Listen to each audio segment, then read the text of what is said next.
it to sink deeper.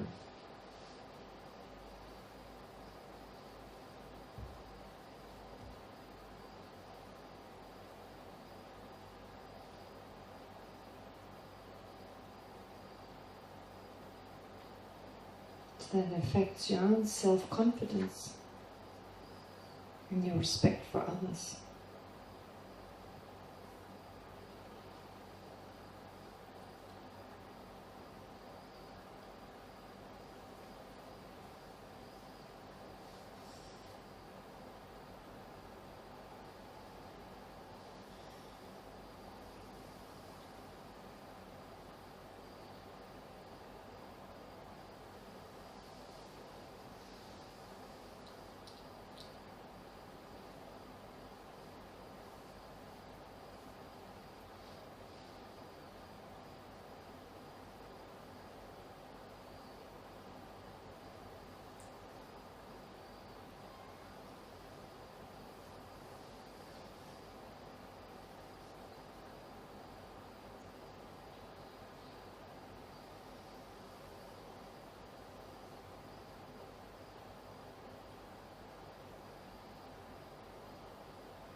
This is just one type of meditation. There's so many different things to take what we've learned and meditate on it.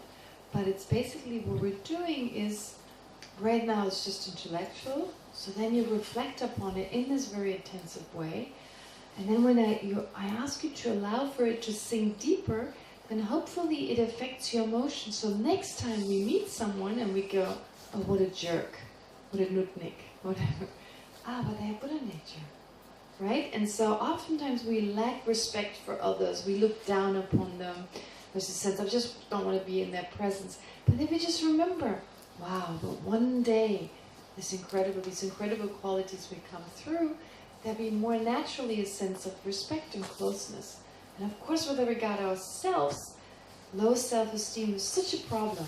Feeling low about ourselves, feeling not good about ourselves. It's a huge obstacle to spiritual development. Because we just feel like, oh, I can't do this. The Dalai Lama is great, or, someone else, they can do it. I can't do it. It's the first obstacle. And again, oh, I can do it. I have this incredible potential. So the first step is to just think about it, and then when you start developing these qualities anyway, so suddenly, or not suddenly, but gradually you grow kinder, etc. And then you're like, wow, I've become a better person. I've become kinder, more patient. Pasa Buddha nature. The sky's the limit. So it just keeps us going. Okay, great. 20 minutes to go. We'll have time for questions. So for now, let's not take any questions. At 7, we'll meet again for question and answers. But let's go into the Madhyamika as well. So, explanation of our own system. Well, our own system means basically the final system, the Madhyamika. Our own system is like usually you're saying the highest is our own system. But it's not out of arrogance or something, it's just saying that's what we're aiming for. We're trying to make that our own personal system. And why is it the highest? Because it holds up to reasoning. The other systems, there's a fault with them. There's a reason for setting them forth, but in the end, they don't really hold up to reasoning. So page 31. Okay, so describing the nature, here the nature of Buddha nature, right? We have so many Tibetan words for nature. Wo, Zhangxin, Dani. So these are all words you can say, like when we nature, but in English we only have the word nature, so you end up saying, or Rik is also can be translated as nature. Anyway, so you end up with this double kind of weird way. But describing the nature of Buddha nature, here it's not giving a definition. A definition and the nature or meaning or sense are slightly different. Like just giving a rough sense to get a rough understanding, and the definition needs to be more precise. So it's just part of this understanding, getting a rough sense and then going down to the details. Okay, so we're still with this text, the general meaning by Benjamin Japa, where he just generally sets forth these things, and I based them all on this text. I did change things slightly. I mean, sometimes I added an explanation just to make it more accessible, but that's what it's said in this particular text. So it describes the war or nature of Buddha nature, which is basically just giving you a sense, the meaning. Possibly could be its definition, but here in this case it's just a rough explanation. So just to get a general idea of what it is we're talking about here, and then later on with the decisive analysis you have a more precise definition. Okay, so this nature here, it's like we're talking about Buddha nature as something which sentient beings have, not Buddhas. And when its state is transformed, when this particular nature, this particular Buddha nature is transformed, it becomes the body of a Buddha. It becomes a kaya of the Buddha. It becomes one of the kayas. Okay, so either the svabhava kaya or the nature body. So if you look back at your chart, if you look at the first page where it says 2 and 4 kayas of a Buddha. Alright, so it either becomes the Jnana Kaya, or that's not correct. Yeah, well, here it's actually not correct. Just saying Jnana Kaya and Svabhava Kaya, that's too rough to say. And I said the meaning, the sense of something, it just gives a general kind of idea. But which body is not mentioned here? There's one body missing. When we say Buddha nature, according to the Madhyamika, Buddha nature is threefold, and here it only mentions the Svabhava Kaya and the Rupa Kaya. Which one is missing? Which one should be also mentioned here? Okay, I'll give you... Pardon? Huh? Dharmakaya is the... It's not the nature of the Buddha. No, it's Dharmakaya, Rupakaya, and... Okay, let me just explain. And then I'll ask the question again. What is Buddha nature in the Madhyamika is threefold. Emptiness, that's naturally abiding Buddha nature, which means the lack of inherent existence of the mind. Lack of inherent existence of mental consciousness. That's one Buddha nature, naturally abiding one. The second is the evolving Buddha nature, and that has two aspects.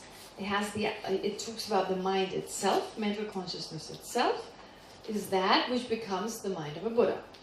And then the potential of this mind, the imprints, the seeds of that mind, which turns into the Rupakaya of a Buddha. Now this latter part is there's a bit of a problem with that. The latter part, there's a problem with this. Okay, if you look at your chart, so the first one, the naturally abiding Buddha nature, it refers to the lack of inherent existence of my mental consciousness. What does that become? What does that become in the future?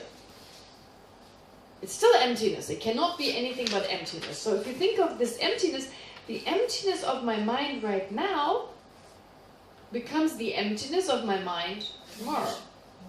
Right? And then eventually, when I reach the state of a Buddha, it becomes the emptiness of the mind of a Buddha, which is called nature body of natural purity. Nature body as in like, and again you have the word nature here, mo, it's again word mo, which kind of means nature, the entity, the characteristics basically. So here we're talking about the Jnanakaya, the mental consciousness of the Buddha on one hand. And then when you look at number 3 and 4, those are the physical form of a Buddha. Okay, so basically you're talking about mind and body. Okay, pretty straightforward. Here you have the mind of the Buddha, and here you have the body of the Buddha. Okay? And then we talk about certain things of the mind, lack of inherent existence of the mental consciousness of the Buddha, and the absence of any restrictions that we still have, the cessation. So these need to be mentioned to understand the Buddha's mind better. The Buddha's mind lacks inherent existence just like ours. So it's not like it becomes more real, it becomes more solid. Even though it's the omniscient mind of a Buddha, it's so important, that mind. What makes him a Buddha or not is mainly dependent on the mind. Right? We don't say that the mind of the Buddha is the Buddha, but we say it is that characteristic, it is that part, we should say. It is that aggregate that makes the Buddha truly a Buddha. Right? I mean, making us, what is the aggregate that makes us truly a kind person, a patient person, a meditator? So all the mental consciousness, right? So really we are mainly defined by our mental consciousness. Who we are is determined by our mental consciousness. So similarly, a Buddha is mainly defined by his or her, I shouldn't even say his or her, it's like it's, right? It's beyond his and her. So mental consciousness, okay?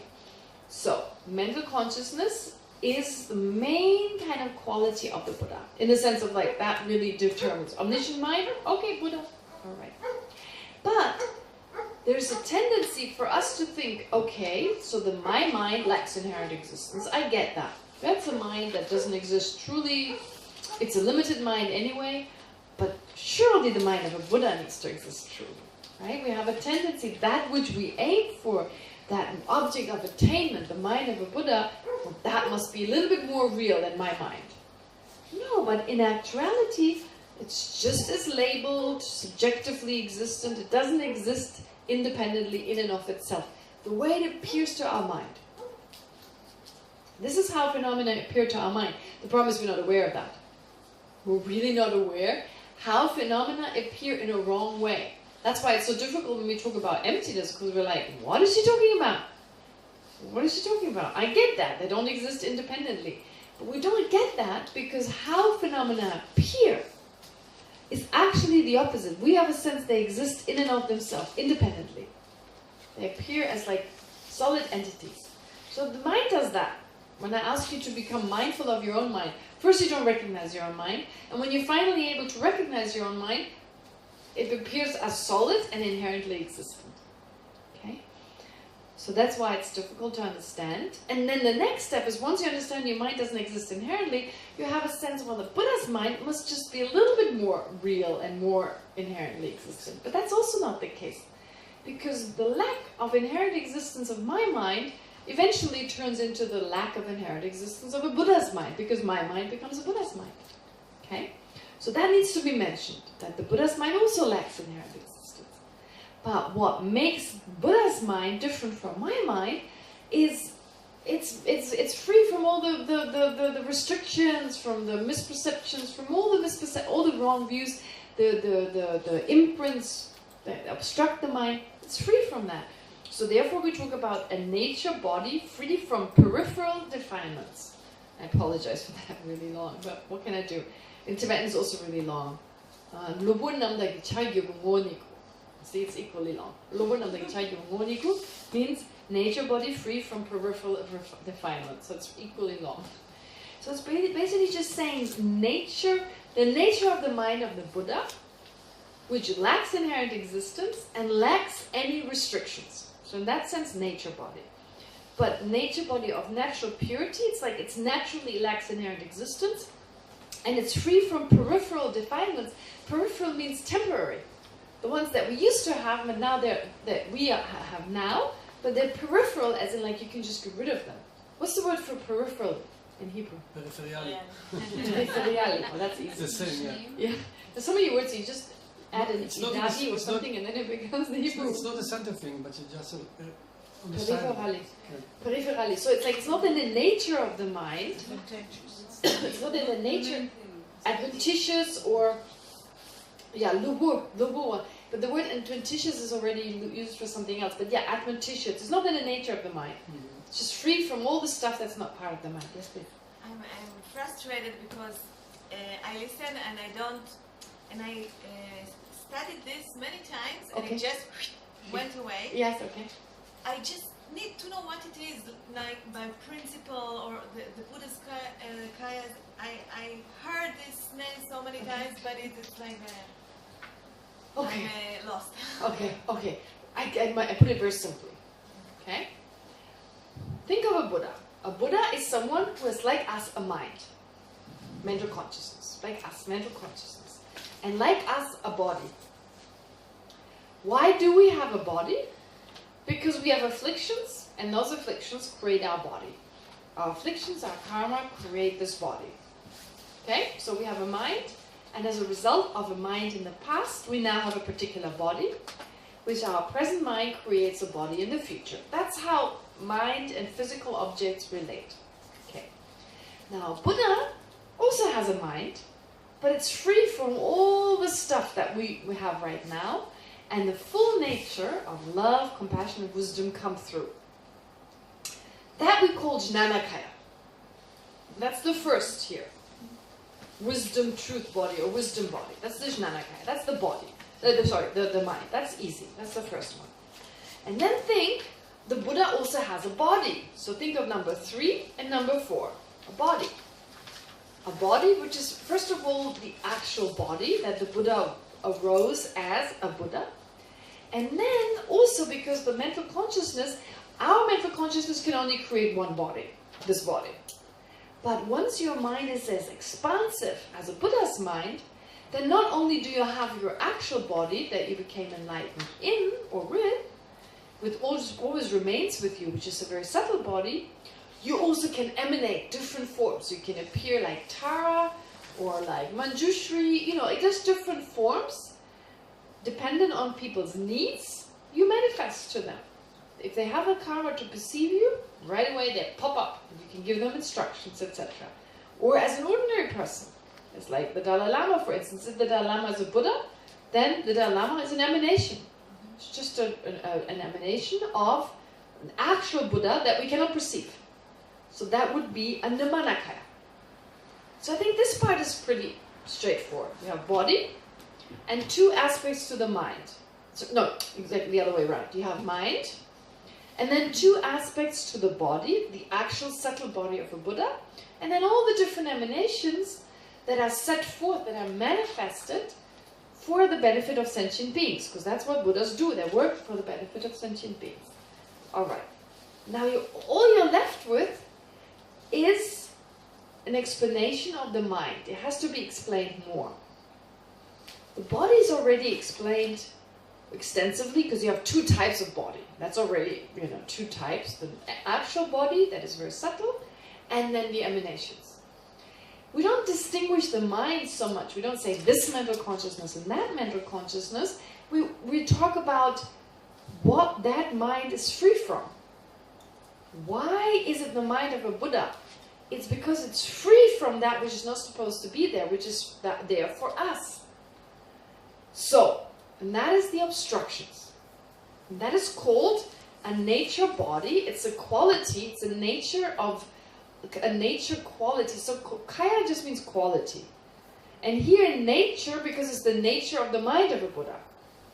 So it's the quality that is also a nature of the Buddha's mind, which refers to the fact that it's free from all the obstructions. So another way of calling that is nature body free from peripheral defilements. But not only that, so it's really they're saying, right, nature body, as it's in the nature of the mind, it's a quality, and it's free from the obstructions, the peripheral, the secondary, they are not in the nature of the mind. And then, likewise, not only is the Buddha's mind free from those, but at the same time it lacks inherent existence. And that is expressed by saying it has the nature, that mental consciousness has the nature, it's a quality, it's the nature of being free from inherent existence. Because that's the main part of Buddha. That which really defines a Buddha. And we have a tendency to think that exists truly. Of course, we have a tendency to think the Sambhogakaya and the other ones, the body also exists truly. But we don't mention it. We could mention it here, but we just don't because it's not necessary. It's implied. If the mind of the Buddha lacks inherent existence, everything else about the Buddha lacks inherent existence. So really what we're saying with these 4 kayas is Buddha has a mind, and that mind lacks inherent existence, it lacks obscurations, and therefore it can emanate. It has the mind of a Buddha himself, like the actual, no, it has the body of a Buddha itself, like the actual body of a Buddha, and it can emanate out other Buddhas. And that's it, right? That's what the Kayas say, just in a really weird, difficult way. But if you can come up with an alternative, I'm happy to adopt it. That's the problem. The attainments of the Buddha mind, which body is that? The attainments, well, it depends on what you're talking about. The attainment of the cessation of the Buddha's continuum, the cessation of suffering, or the cessation... No, the perfections. Ah, okay, the perfections... Not the perfection of wisdom. Not the perfection of wisdom. The perfection, 6 perfections, or the 10? The generosity. Yeah. Which of those kayas is it? Dharmakaya. Look at the 4. It doesn't say Dharmakaya. Which of the 4? Is it the Jnanakaya? The Jnanakaya, the Svabhavakaya, the Sambhogakaya, or the Nimanakaya? Huh? Kaya. Which one of the 4? Jnanakaya. Jnanakaya. Jnanakaya. It's a consciousness. It's the omniscient mental consciousness of a Buddha.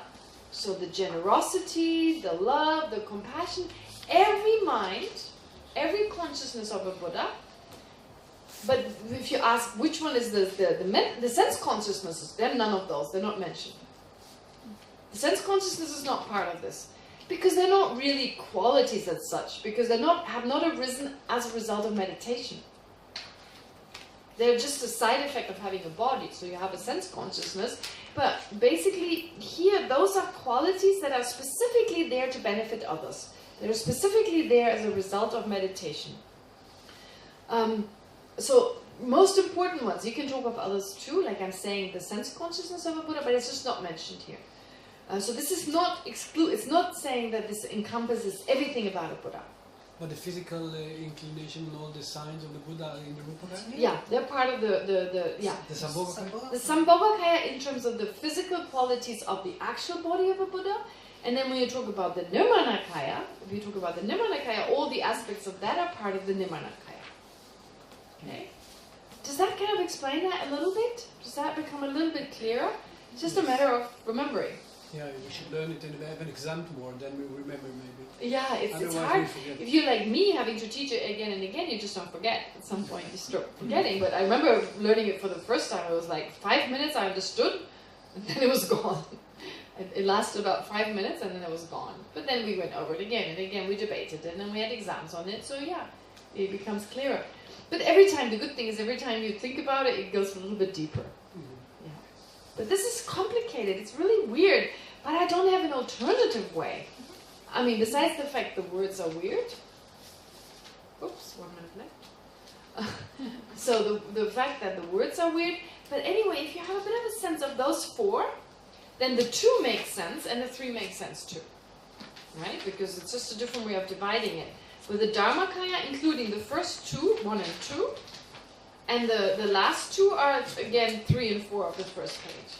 Okay, it's just a different way of dividing it. So the different masters in the past had different ways of dividing them. But if you understand the 4, you understand the 3, and you understand the 2. So when this homeless talks about the 2 kayas, or the 3 kayas, or the 4 kayas of the Buddha, he's basically just saying 4 main kayas, and if you divide them differently, you have 2 or 3.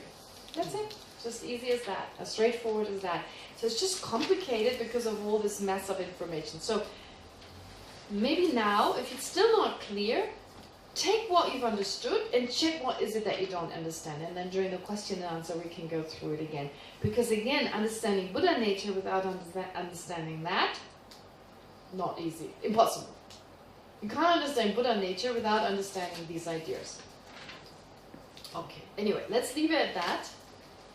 We have time. Okay, we're at page 32. We are a little bit behind, to tell you the truth. But we have debates for tomorrow. However, a lot of it is repetition. Because once we get to the decisive analysis, we are just debating. Some of the debates are just presented. So we don't need to go in that much detail on this, right? And if we don't do everything, a lot of it you understand now reading on your own. I don't see any need for going into great detail. So I feel confident once we finish the Madhyamika school, you have a healthy sense of what Buddha nature is. And that's what the purpose of this. I mean, we study this for a month or 2. So please, don't expect all these details. But I thought I'd give you everything, and then you can learn it at your own time. Okay, great. Sorry, there's no time for questions because it's 1 minute after 6. We'll do the dedication after the Question and answer. after the question and answer. So I'll see you again at 7. Thank you.